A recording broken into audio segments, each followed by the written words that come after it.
Bismillahirrahmanirrahim. Assalamualaikum warahmatullahi wabarakatuh.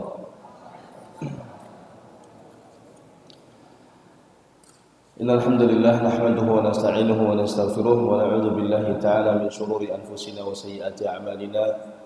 Man yahdihillahu fala mudilla lahu wa man yudlil fala hadiya lahu.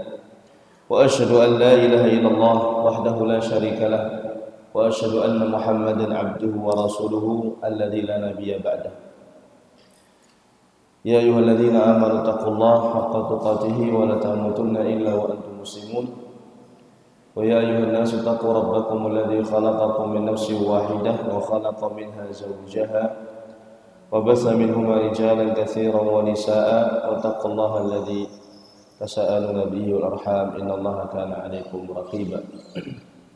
Wa ya ayyuhalladzina amanu taqullaha wa qulu qawlan sadida yuslih lakum a'malakum wa yaghfir lakum dhunubakum wa may yuti'illaha wa rasulahu faqad faza fawzan 'azima.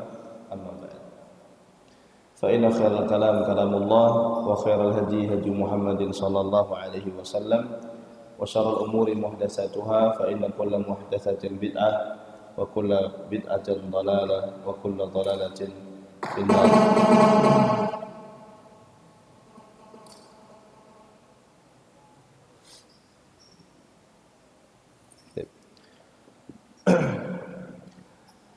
Alhamdulillah, kita bersyukur kepada Allah. Allah Subhanahu wa taala masih mengizinkan kita untuk berjumpa dengan bulan Ramadan di tahun 1442 Hijriah. Dan Rasul sallallahu alaihi wasallam dahulu sebagaimana diriwayatkan dari sahabat Abu Hurairah radhiyallahu anhu memberikan kabar gembira kepada para sahabat apabila bulan Ramadan telah tiba. Dan ini disebutkan oleh Al-Imam As-Suyuti rahimahullahu taala dalam kitab beliau yang membahas khusus tentang ucapan-ucapan selamat, bahwa mengucapkan selamat ketika datang bulan Ramadan itu termasuk sunnah. Dalilnya apa?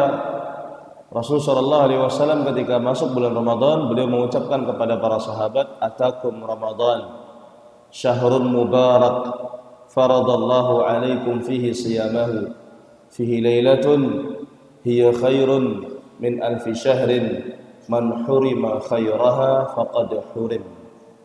Telah datang kepada kalian bulan Ramadan, bulan yang penuh dengan berkah. Allah Subhanahu wa taala wajibkan atas kalian berpuasa di dalamnya.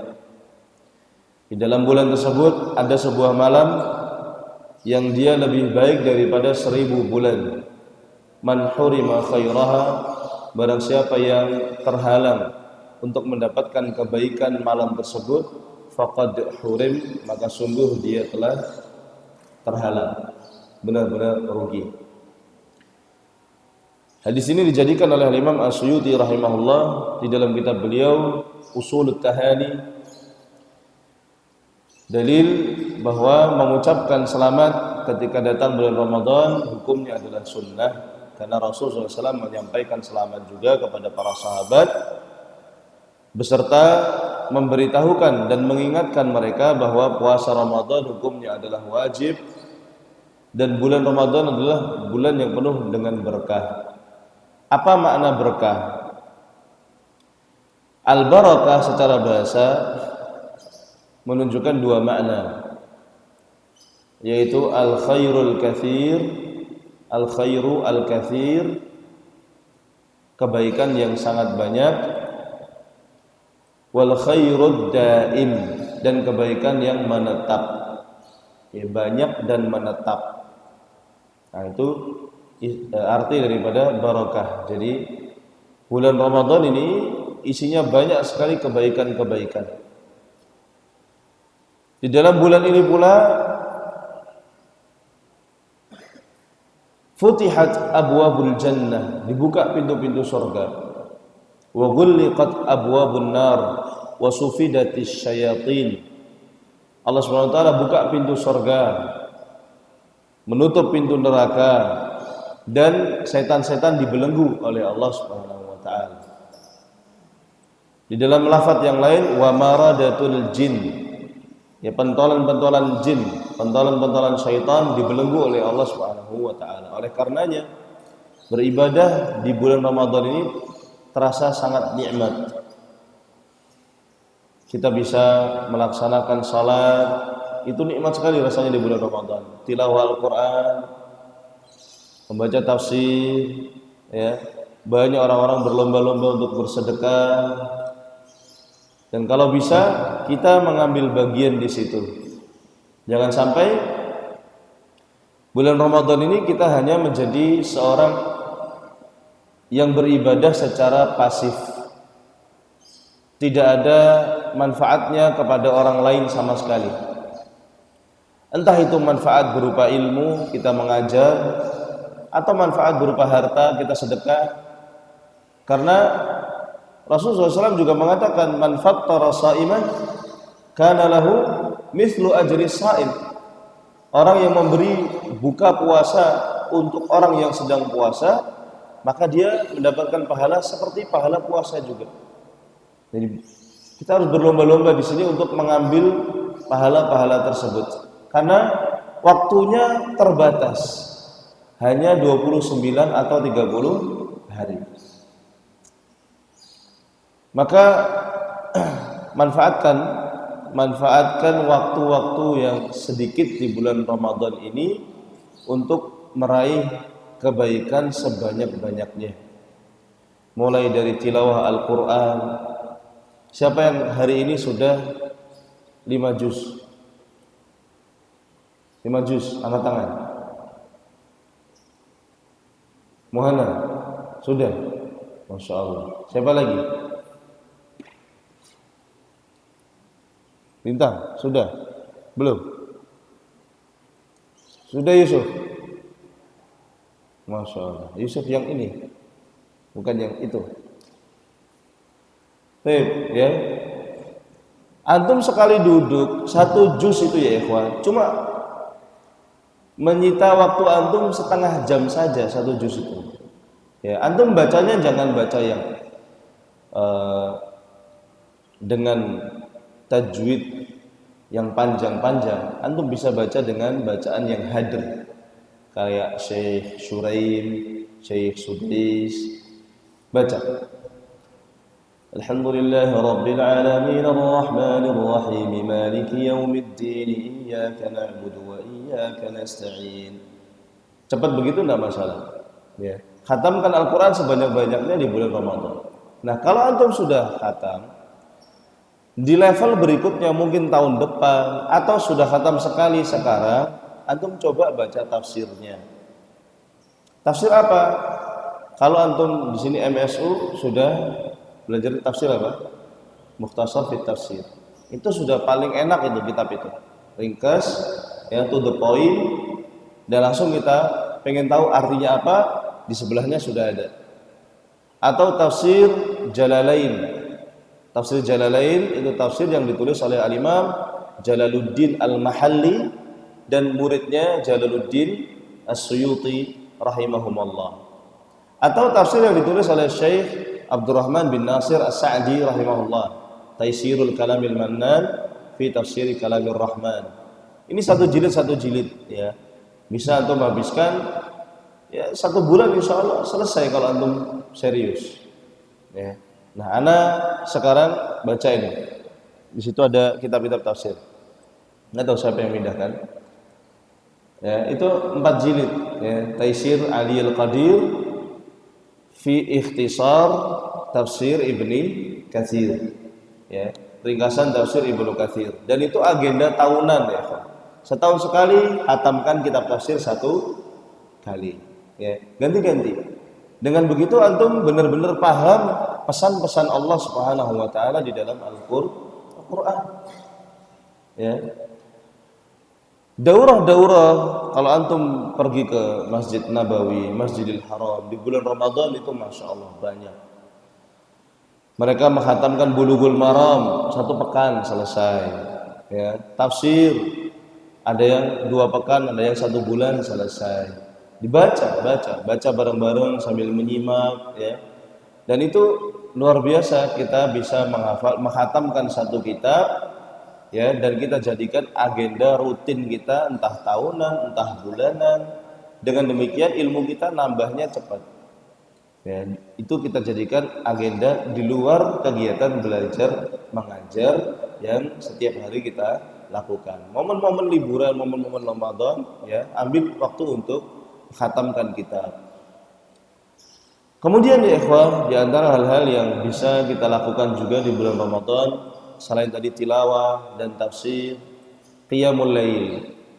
Qiyamul lail itu juga gunakan kesempatan ini untuk murajaah hafalan Al-Quran. Dan kalau antum nanti pulang, misalkan diminta jadi imam, jangan dipaksakan baca surat yang panjang-panjang.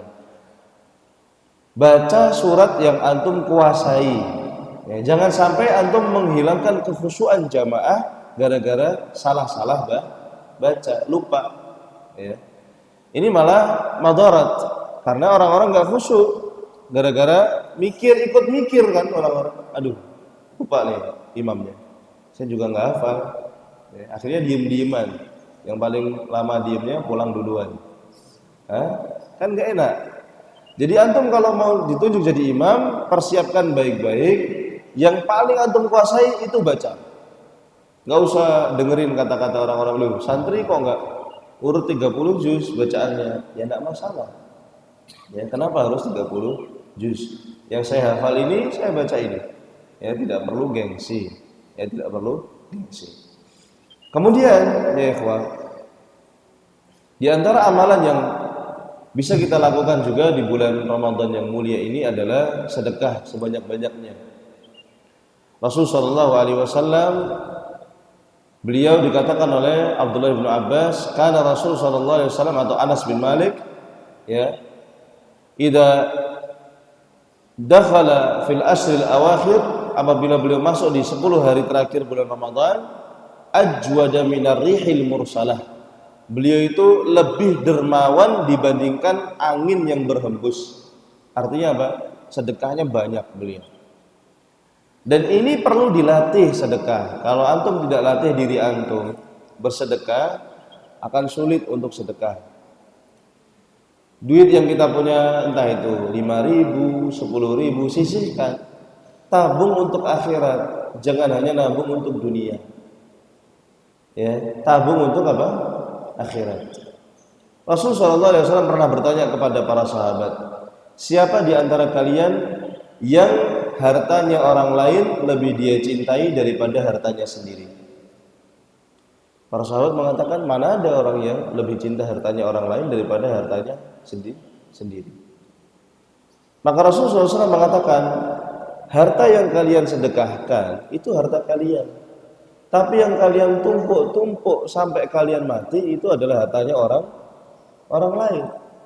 Karena kalau kalian mati, itu harta jadi milik siapa? Ahli waris. Bukan milik kita lagi. Artinya apa? Kita sayang harta orang lain, bukan harta untuk kita sendiri. Dan harta yang akan manfaat untuk kita yang kita sedekahkan. Ya. Bukan yang kita tumpuk-tumpuk, kemudian kita tinggal mati, dan harta itu akan diambil oleh orang lain. Nah, makanya latihan sedekah. Entah itu dengan uang 1.000, 2.000, 5.000, 10.000 yang kecil-kecil. Ada kesempatan iftar di masjid, nanti antum pulang di masjid dekat rumah antum, misalkan satu paket, ya, buka puasa seharga 20.000 misalnya. Antum pengen dapat pahala 2 orang, saya akan sedekahkan 20.000. Ini bisa dipakai untuk iftar 2 orang, 2 porsi. Insya Allah antum dapat. Ya.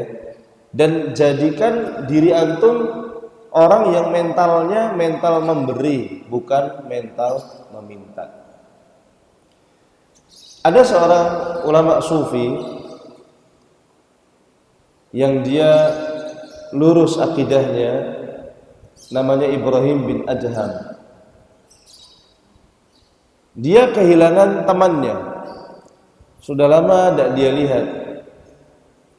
Akhirnya ketemu di masjid. Maka ditanya kabarnya, maka temannya menjawab, alhamdulillah baik. Kenapa kok jarang kelihatan sekarang? Temannya mengatakan, ana fokus ibadah. Sekarang ana fokus ibadah di sisa hidup ana.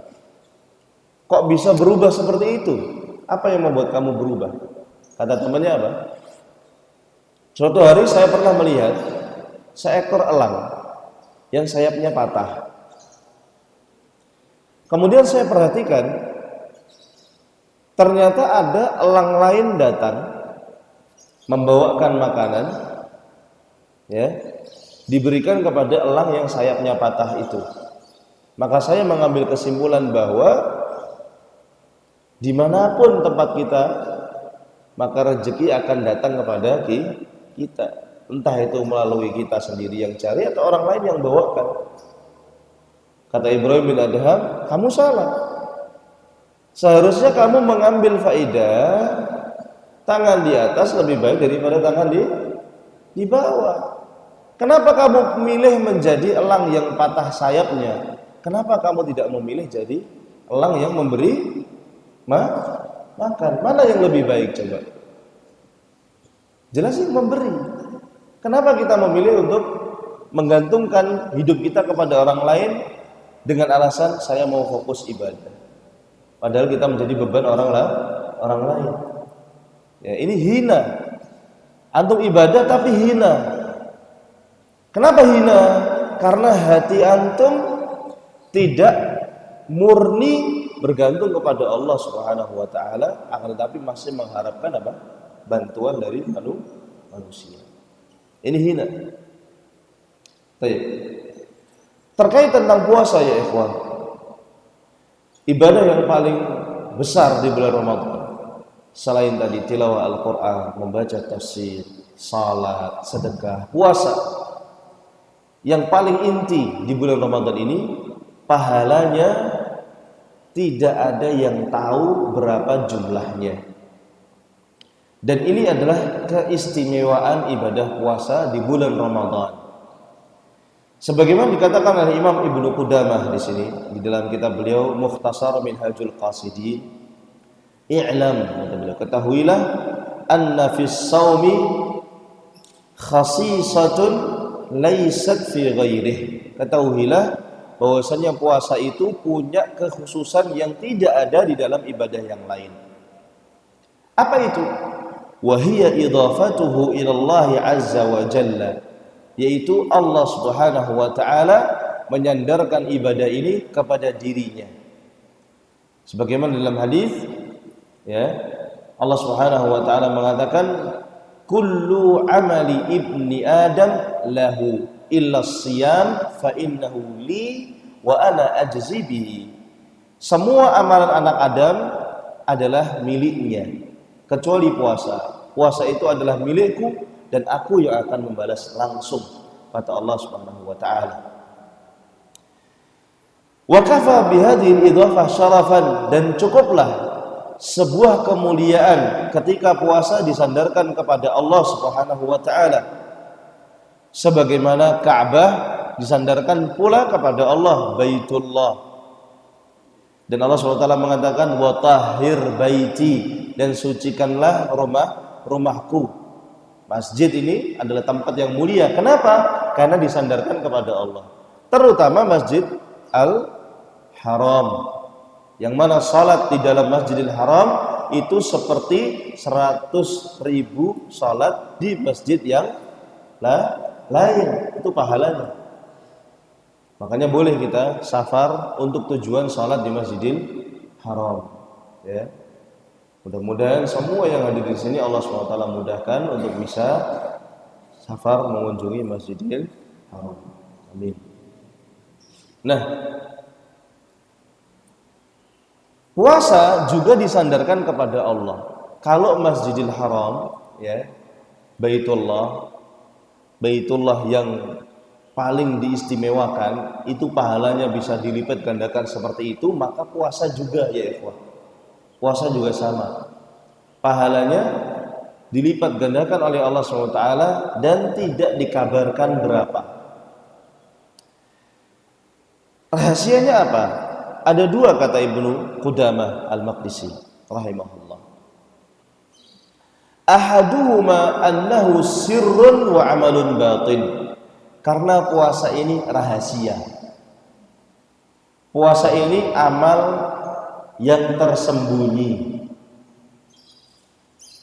Kan kita tidak tahu orang puasa atau tidak dari melihat fisiknya, ya, kecuali orangnya malah riya, ya, malah batal puasanya, nggak dapat pahala. Orang puasa dan tidak puasa nggak ketahuan, ya kan? Yang tahu dia puasa atau tidak hanya siapa? Allah Subhanahu wa Ta'ala. Mau gaya lemes, mau gaya jalan miring-miring, ya, mau bibirnya dibuat pucat, ya, mau gaya tidur sehari semalam, ini tidak menunjukkan orang puasa atau tidak. Bahkan kadang-kadang orang yang kayak gitu biasanya tidak puasa, ya, biasa aja puasa, semangat seperti biasa, bahkan harusnya nambah ibadah. Nah, dari sinilah puasa ini merupakan amalan yang kalau orang ikhlas, ikhlasnya betul-betul ikhlas. Makanya istimewa. La yarahul khalqu wa la yadkhuluhu riya. Enggak bisa dilihat oleh orang lain dan tidak bisa kemasukan riya. Karena apa yang mau ditampilkan puasa? Kalau sholat kelihatan bacaannya bagus-bagusin, ya, kalau ada orang lain. Tapi kalau puasa, gimana cara riya pas puasa? Jalan terjatuh-jatuh gitu, nggak bisa, ya kan? Atau ngomongnya dipelan-pelanin, ya, ngobrol sama temannya, akhi, gimana kabar? Alhamdulillah baik. Apa? Puasa. Ya, nggak bisa. Nah, kalau riyanya ibadah lain kelihatan gitu. Ya, haji kelihatan, foto depan Ka'bah selfie. Nah, zaman dulu nggak ada sarana selfie depan Ka'bah, sekarang ada, ya kan? Sholat di foto ininya, sejadahnya. Ya, puasa, foto sambil ngantuk. Nggak bisa, riya susah di ibadah puasa. Makanya istimewa puasa. Yang kedua, alasan yang kedua, annahu qahrun li aduwillah. Karena orang yang berpuasa itu sedang berusaha mengalahkan musuh Allah. Bagaimana caranya? Li'anna wasilatal aduwi syahawat. Karena jalan masuk musuh Allah, setan, itu melalui syahwat. Dan syahwat itu semakin menguat kalau orang makan dan minum. Wa madamat ardus syahawati muhsabbah fasyayatinu yataraddaduna ila dzalikal mar'a. Kalau bumi yang ditanami syahwat ini subur, maksudnya jiwa kita itu buminya dikasih pupuk terus, makan minum, syahwatnya subur, setan datang terus, ya. Dan kalau kita meninggalkan syahwat, maka pintu-pintu syaitan, ya, semakin berkurang sehingga sulit untuk mengganggu manusia. Nah, dia sudah memecah syahwatnya dengan meninggalkan makanan dan minuman. Nah, ditambah lagi puasa ini perlu sabar, karena puasa itu ibadah yang sifatnya meninggalkan yang haram dan meninggalkan yang asalnya halal. Tapi kalau kita di bulan Ramadan jadi haram, makan halal jadi haram, minum halal jadi haram. Disuruh untuk meninggalkan juga, ya. Dan ini perlu kesabaran. Dan Allah SWT mengatakan, innama yuwaffas sabiruna ajrahum bighairi hisab. Sesungguhnya orang-orang yang bersabar akan diberikan pahalanya tanpa hisab, tanpa dihitung oleh Allah Subhanahu wa taala.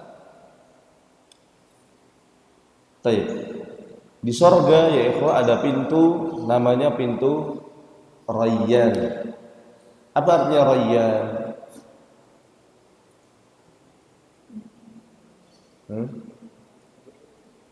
Rayyan dari kata rawiya, yarwa, penghilang dahaga. Rayyan. Jadi pintu ini namanya saja pintu penghilang dahaga. Yang masuk dari pintu ini adalah orang-orang yang banyak melaksanakan ibadah puasa. Jadi kalau kita nanti punya amalan banyak, mungkin nggak masuk dari pintu Rayyan dan pintu yang lain? Mungkin. Dan ini pernah ditanyakan oleh sahabat Abu Bakar radhiyallahu taala anhu. Rasulullah SAW cerita di suatu pagi, sesungguhnya surga itu memiliki beberapa pintu. Ada pintu ibadah ini, pintu ibadah ini, pintu ibadah ini. Maka Abu Bakar tanya, "Wahai Rasulullah, bisakah seseorang masuk dari semua pintu itu?" Maka Rasulullah SAW mengatakan, "Bisa, wa arju an takuna minhum." Dan aku harap engkau termasuk orang-orang yang bisa masuk dari semua pintu. Masya Allah. Abu Bakar kuat dalam tilawah Al-Quran, kuat. Puasa kuat. Sedekah jangan ditanya. Jihad kuat, ya. Ibadah apalagi semuanya dilaksanakan oleh Abu Bakar As-Siddiq radhiyallahu anhu. Imannya luar biasa. Tidak ada yang bisa mengalahkan keteguhan hatinya Abu Bakar As-Siddiq. Ketika orang-orang lain ragu-ragu, Abu Bakar tidak pernah ragu. Oleh karenanya Abu Bakar bisa masuk surga dari semua pintu yang ada. Nah kita minimalnya usahakan apa ibadah yang paling kita sukai.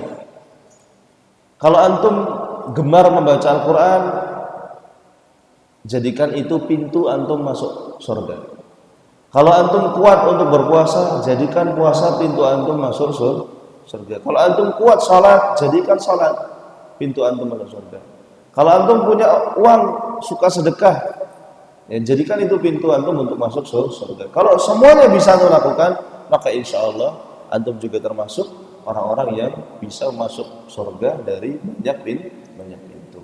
Jadi ini luar biasa, ya, keistimewaan yang jarang orang yang bisa melakukannya. Nah, kembali ke masalah puasa. Puasa ini ya ikhwah, disunahkan sebelum kita melaksanakan puasa untuk makan.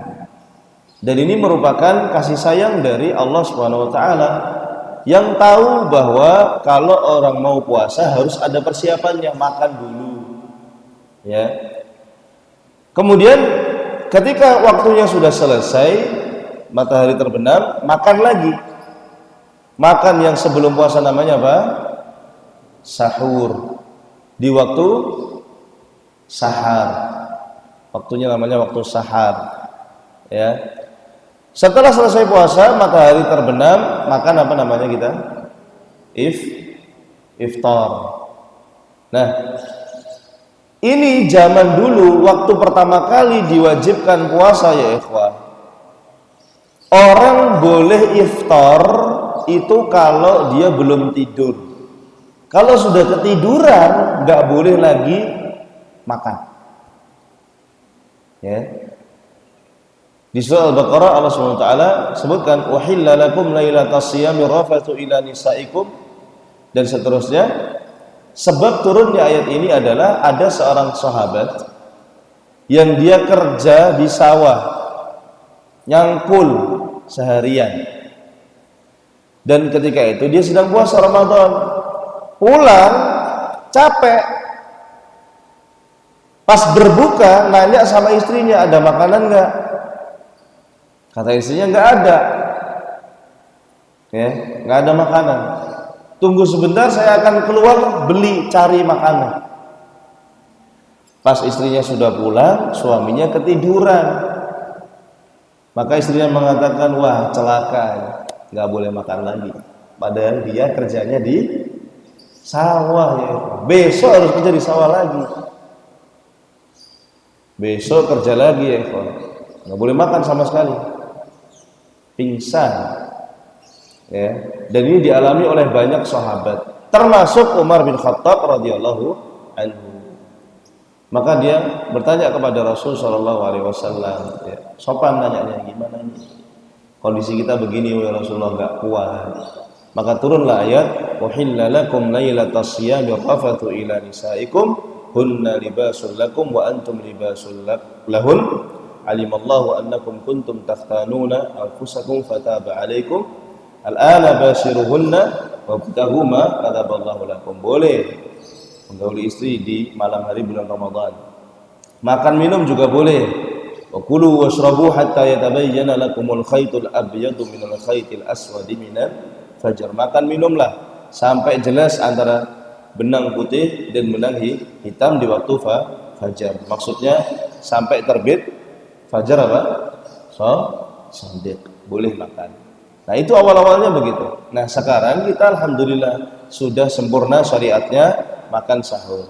Dan sahur barokah ya ikhwah. Ada banyak kebaikannya. Jangan sampai antum malas bangun. Usahakan makan atau minimalnya minum. Jangan sampai tidur dan melewatkan sahur, karena sahur nggak boleh diqadha. Ya, antum qadha. Boleh nggak qadha sahur Ustaz? Ba'da zuhur. Nggak boleh, ya. Nggak ada qadha sahur. Kalau antum sholat telat qadha, ya. Kalau sahur nggak ada. Ustaz, Anda tadi belum sahur. Pergi ke Pak Arif. Assalamualaikum. Pak Arif ngamuk-ngamuk. Kenapa? Ini puasa kamu nggak minta makan? Iya Pak Arif. Saya tadi sahur lupa. Mau qadha dulu. Ini ajarannya siapa lagi ya? Nggak boleh. Lewat udah. Nah, makanya bangun. Dan kalau sudah waktunya berbuka datang, segera berbuka. Kemudian sahur dan buka ini termasuk kekhususan umat Islam. Jangan diremehkan. Ini tidak ada di syariatnya orang-orang Yahudi dan Nasrani. Oleh karenanya, kita ketika sahur dan buka jangan cuma niat makan, tapi niatkan saya ingin menyelisihi ya ajarannya Yahudi dan Nasrani. Dan termasuk sunnah di dalam bersahur dan berbuka adalah mengakhirkan sahur dan menyegerakan berbuka. Jangan sahur antum jam 2 malam. Nah, itu lapar lagi nanti antum subuh. Ya. Sahur sekarang subuh jam berapa? 4:30. Ya, 4:30. Antum sahur jam 4 atau jam 3:30 lah, maksimal 3:30 lah. Jangan di atas itu. Ya. Kalau misalkan ngantri makan dan segala macam ya 3:30 lah. Kalau berbuka bagaimana? Azan bunyi langsung atau minum ya, atau makan kurma atau apa aja lah yang bisa dimakan. Kemudian berdoa, apa doanya? Dhahabadh dhama'u wabtallatil 'uruqu wa sabatal ajru insyaallah. Telah hilang dahaga ya, wabtallatil 'uruq, dan telah basah kerongkongan, wasabatal ajru insyaallah, dan telah tetap pahala insyaallah. Dan ini doa dibaca setelah minum atau setelah makan ya, tegukan pertama atau berdoa dengan doa itu.